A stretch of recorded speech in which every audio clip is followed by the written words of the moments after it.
വൃശ്ചിക സംക്രമ ചടങ്ങുകൾക്ക് കടിച്ചാ പൊട്ടാത്ത അപ്പം. പയ്യന്നൂരിന്റെ വെങ്കലപ്പെരുമയും തഞ്ചാവൂരിന്റെ ശില്പചാതുരിയും ഇവിടെ സമന്വയിക്കുന്നു. വെങ്കല പാരമ്പര്യത്തിന്റെ 98 വർഷങ്ങൾ. Poduval brass, central Bazar, Payyanur.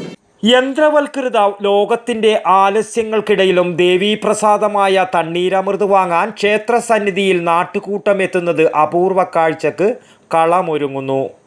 കാലിക്കടവ് കരക്കക്കാവ് ഭഗവതി ക്ഷേത്രത്തിലാണ് അപൂർവമായ തണ്ണീരമൃത് വിതരണ ചടങ്ങ് നടത്തുന്നത്. ക്ഷേത്ര കൂട്ടായിക്കാർ വീടുകളിൽ നിന്നും ശേഖരിച്ച പുന്നെല്ല് തിരക്കിയുണ്ടാക്കിയ അരി ഉരലിലിടിച്ചാണ് ബാല്യക്കാരും സ്ത്രീകളും ഈ പലഹാരം ഉണ്ടാക്കിയെടുക്കുന്നത്. അരിമാവ് കുഴച്ചെടുത്ത് അതിൽ പഴം, ശർക്കര, മുന്തിരി എന്നിവ കൂടി ചേർത്താണ് ചെറു ഉരുളകളാക്കി അപ്പം എണ്ണയിൽ വറുത്തെടുക്കുന്നത്.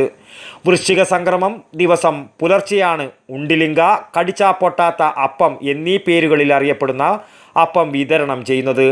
പുലർച്ചെ ക്ഷേത്ര പള്ളിയറകളിൽ അടിയന്തര ചടങ്ങുകൾക്ക് ശേഷമാണ് പ്രസാദ വിതരണം. വിവിധ സമുദായങ്ങളിൽ നിന്നെത്തുന്ന പ്രതിനിധികൾക്കും അപ്പം വാങ്ങാൻ അവകാശമുണ്ട്. പുതിയ കൂട്ടായിക്കാരെയും ഊര് കമ്മിറ്റിക്കാരെയും സംക്രമ ദിവസം തിരഞ്ഞെടുക്കുന്ന പതിവും ഇവിടെയുണ്ട്. എല്ലാ കാലങ്ങളിലും രാവൺ 30 പ്രധാനപ്പെട്ട അടിയന്തരാദി കിഴക്കക്കാവ് ക്ഷേത്രത്തിൽ നടക്കുകയാണ്.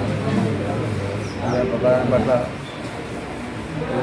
എൻ്റെ കൂട്ടായിക്കാർ, രാഷ്ട്രീയ കമ്മിറ്റി, എൻ്റെ പ്രവർത്തിക്കാർ എല്ലാം തിരഞ്ഞെടുക്കുന്ന ഒരു ദിവസമാണ് ഇന്ന് രാവൺ 30. ഏകദേശം രാവിലെ ഒരു 10 മണി മുതൽ പ്രധാനപ്പെട്ട ഒരു നിവേദ്യം ഉണ്ടാക്കുന്നുണ്ട്. മുൻകൂടുന്ന അപ്പം എന്നുള്ളത് എൻ്റെ പേര്. വീടുകൾ തോറും ഈ തണ്ണീരമൃത് അപ്പം എത്തിക്കാൻ കുടുംബക്കാർ നേതൃത്വം നൽകും. മാസങ്ങളോളം ഈ അപ്പം കേടുകൂടാതെ ഇരിക്കും എന്നതും മറ്റൊരു പ്രത്യേകതയാണ്. വടക്കൻ വാർത്തകൾക്ക് വേണ്ടി കാലിക്കടവിൽ നിന്നും അജേഷ് കരക്കേരു.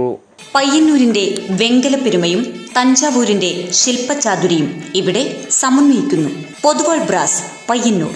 വിവിധ വലിപ്പത്തിലുള്ള ഇഷ്ടദേവതാ വിഗ്രഹങ്ങൾ, വിളക്കുകൾ, പൂജാപാത്രങ്ങൾ, പ്രസന്റേഷൻ വസ്തുക്കൾ തുടങ്ങി വെങ്കലത്തിലെ എന്തും ഏതും. വെങ്കല പാരമ്പര്യത്തിന്റെ 98 വർഷങ്ങൾ. Poduval brass, central Bazar, Payyanur.